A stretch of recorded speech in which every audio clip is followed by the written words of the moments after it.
Musa, Yakub, Ishak dan Ishak pun hamba kepada ayahnya Abraham yang mengambil seorang calon istri untuk Ishak. Semua bertemu pasangan mereka di Perigi. Kan? Kalau kamu tahu ceritanya, Yakub itu dia kuat perkasa. Dia menolak batu, dia menghalau gembala lelaki yang lain yang mengacau wanita yang lain sehingga Rakel dapat mengambil air untuk kawanan domba waktu itu. Jadi itu tempat, kalau zaman dulu tempat yang paling sesuai mencari jodoh adalah Perigi. Haleluya. Tidak tahu kamu ada Perigi di kampung. Kalau tidak, kamu pergi kali lah. Mana tahu dapat jodoh di sana. Sebab mungkin Nabi ada 4 peristiwa dalam 5 kitab pertama. Tokoh iman kita mendapat pasangan mereka waktu mereka ambil air dari Perigi. Itulah Injil Yohanes bab 4 juga. Yesus bertemu perempuan Samaria di Perigi. Itu satu kiasan Tuhan mengambil mempelai perempuan bukan hanya di kalangan orang Yahudi, tetapi perempuan Samaria itu wakili bangsa-bangsa lain yang juga percaya Tuhan, menjadi sebahagian mempelai perempuan Tuhan Yesus yang merupakan mempelai laki-laki. Alright, dan banyak kalau soal kamu mau romans dan sebagainya, kadang-kadang mungkin sekarang sebab social media orang boleh jatuh cinta karena teks WhatsApp, Facebook, Instagram dan sebagainya. Itu tidak salah. Tapi kamu perlu lebih kreatif. Jangan hanya bercinta melalui Facebook saja. Sekarang kamu paham. Maksudnya kalau dalam kehidupan aku mereka adventurous. Di celah-celah waktu pun biar aku lihat wajahmu, biar aku dengar suaramu, macam main hide and seek lah. Saya tidak tahu lah itu. Kamu perlu pakai imagination kamu. Dan seterusnya, ada lebih 10 tempat di kebun-kebun anggur, di hutan belantara, macam-macam dia punya adventure. Ini so romantic lah itu.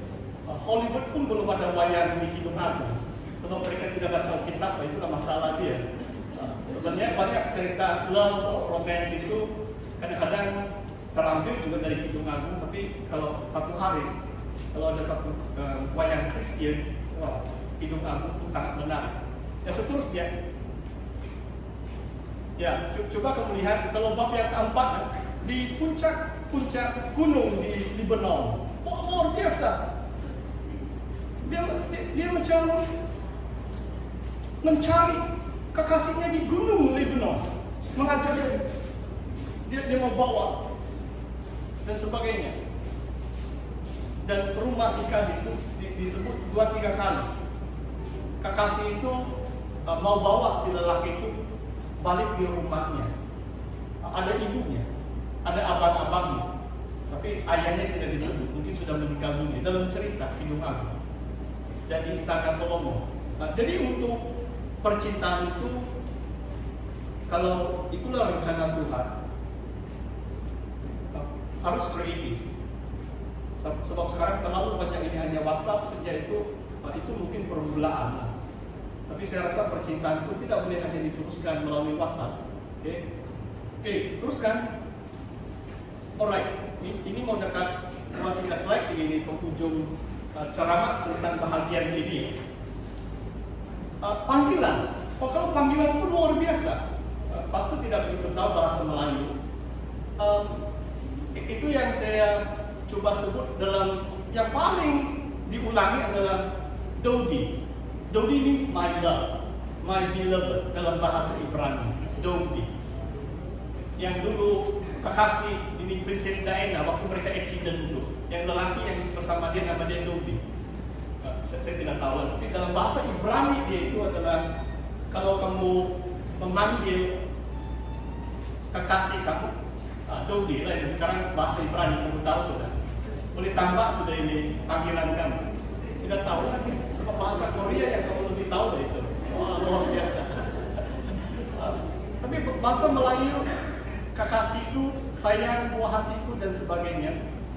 Dan yang beberapa kali, mungkin 4-5 kali wanita itu menggelar lelaki itu the one whom my soul love. Bagi saya mungkin ini diantara yang paling menarik. Bila kita mencintai seseorang macam jiwa kita. Kalau dalam kisah Kidung Agung ini, there's no holding back. Oh, ini betul bercinta berhabis ini. Dan dia memanggil Raja Salomo, the one whom my soul, jiwaku, kasihi atau cintai.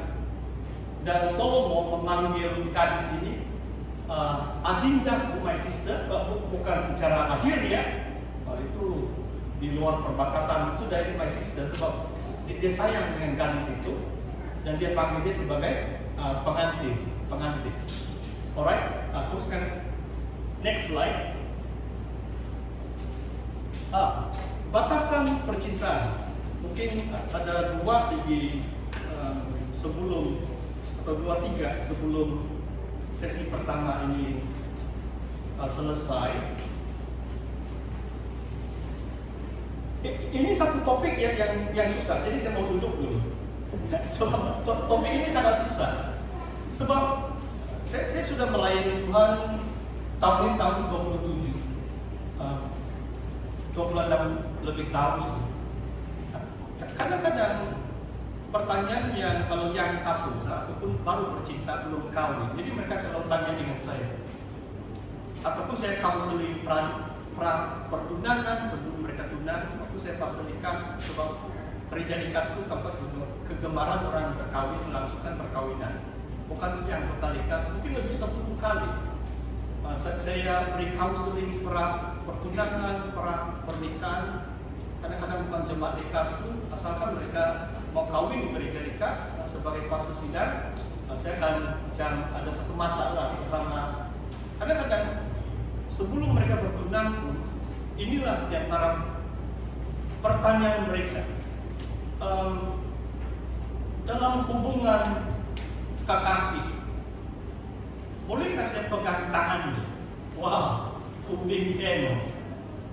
Tidak tahu jawaban kamu, nanti kamu bertanya. Tapi yang lebih serius adalah saya boleh cium kan dia, kan? Jadi pertanyaan ini agak serius. Dalam Kidung Agung memang tidak jelas. Cuma saya mau beri beberapa nasihat, sebab saya lihat seluruh Alkitab. Dalam 1 Korintus 7 ada nasihat Paulus seperti ini. Do not touch a woman. Jangan menyentuh seorang wanita. Ini lelaki. Sebab biasanya perempuan itu macam tarikan dia adalah kalau lelaki itu mulai jamak dia. Itulah nasihat Paulus. Do not touch a woman. Maksudnya sebelum dia jadi istrimu, lebih baik jangan sentuh. Kenapa? Sebab sentuhan itu boleh macam lain-lain sudah itu. Saudara paham maksud saya? Kadang-kadang kita ini masih hidup dalam tubuh yang fana ini. Kita perlu berhati-hati. Jadi bagi saya mungkin kamu tidak setuju dengan saya atau bagaimana. Bagi saya, supaya kamu ada jawabannya, tapi kamu boleh bertanya nanti ya. Bagi saya, at most kamu hold hands saja. Bagi saya, sebelum kawin lebih baik cium pun jangan. Kenapa cium pun jangan? Sebab takut nanti terlanjur. Lain-lain pula yang berlaku. Saya rasa kita semua paham. Tetapi dalam Kidung Agung, inilah saya tafsirkan ini adalah kalau dalam perkawinan itu sangat indah. Bila menjadi suami istri, hubungan intim dan sebagainya itu semua adalah anugerah pemberian Tuhan.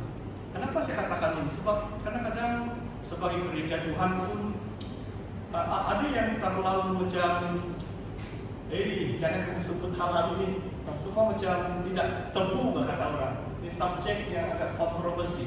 Tapi dalam Kidung Agung, love is celebrated. Intimate relationship is celebrated.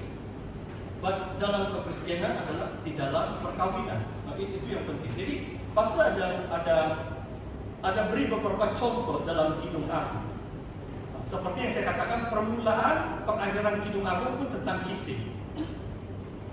Nanti satu kalimat yang diulangi mungkin 2 kali, tangan kirinya di bawah kepalaku dan tangan kanannya memeluk aku. Macam mereka sedang berpelukan, sedang bercium itu. Okay?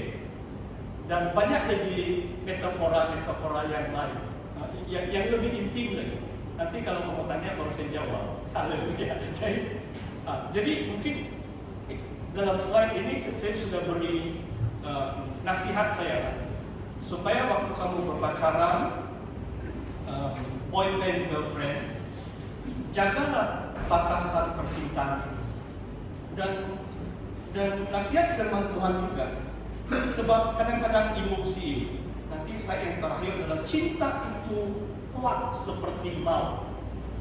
Cinta ini sangat kuat. Itulah lebih baik cepat kawin daripada telanjur. Saudara paham maksud saya? Sebab cinta itu sangat kuat. Pastor mau saksikan, sebab ini betul pengalaman. Kalau bukan pengalaman, saya mengaku banyak hal itu bukan pengalaman. Itu saya hanya baca dari firman Tuhan, saya kongsikan dengan saudara. Tapi pengalaman saya baru-baru di Pulau Banggi, ujung 2019 sebelum pandemik, saya diundang KKR di Pulau Banggi. Ada satu sesi ceramah tentang perkawinan. Soalnya ini isu hangat juga di Pulau Banggi. Banyak pasangan telanjur dan ada yang hamil sebelum kawin, ada yang meninggalkan Tuhan waktu mereka berpacaran sebab mereka tidak mengerti. Jadi ada 2 keluarga, ini 2 ayah bertanya. Saya sama ketua kawasan Kuda, Pulau Banggi di bawah kawasan Kuda, dan mereka bertanya sebab ada peraturan SIB seperti ini. Kalau bertunang, ini pastor sudah bantu sedikit sudah, tapi supaya kenal dengan tajuknya.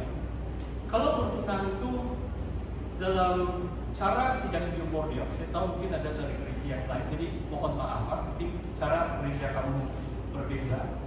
Kalau cara SIB, bertunang itu diantara 3 sampai 6 bulan. Maksudnya jangan bertunang terlalu lama. Biasanya 6 bulan saja. 3 sampai 6 bulan. Supaya untuk pengetahuan kamu lah. Ini doktrin SIB dari dulu lagi begitu. 3 sampai 6 bulan bertunang, kemudian kawin. Dalam tempo itu. Jadi pertanyaan dari jemaah di Pulau Banggi adalah, bolehkah sebelum 3 bulan berkawin? Sebab mereka tahu ada anak-anak mereka yang bercinta itu tidak 3 bulan pun tidak sanggup tunggu. Jadi jawaban saya adalah, ya. Kenapa? Bukan saya melanggar peraturan SIB, sebab dalam firman Tuhan saya petik 1 Korintus bab 7, Paulus katakan ini, kalau lelaki tidak ada penguasaan diri, lebih baik dia kawin. Kalau gadis itu sudah, selalu saya lupa itu perkataan puberty, kalau sudah akhir balik itu. Ya, terima kasih. Ya, dikenes age. Ya. Kalau perempuan itu sudah akhir balik dan lelaki itu kurang penguasaan diri, boleh cepat-cepat kawin. Itu dalam firman Tuhan. Jadi saya menjawab soalan jemaah di Pulau Banggi. Ada yang tidak sanggup tunggu 3 bulan. Jadi sebagai pastor tidak balas, minggu hadapan kawin saja. Daripada 2 bulan sudah bawa orang naik rumah. Saudara paham maksud saya? Ya. Jadi, tapi jangan kamu lapor saya dengan pusat SIB ya. Saya beritahu kamu peraturan, saya pastor SIB. Cuma ada keadaan-keadaan yang lebih baik 2 keluarga pun setuju, mereka macam bercinta habis-habis, tidak tahan-tahan.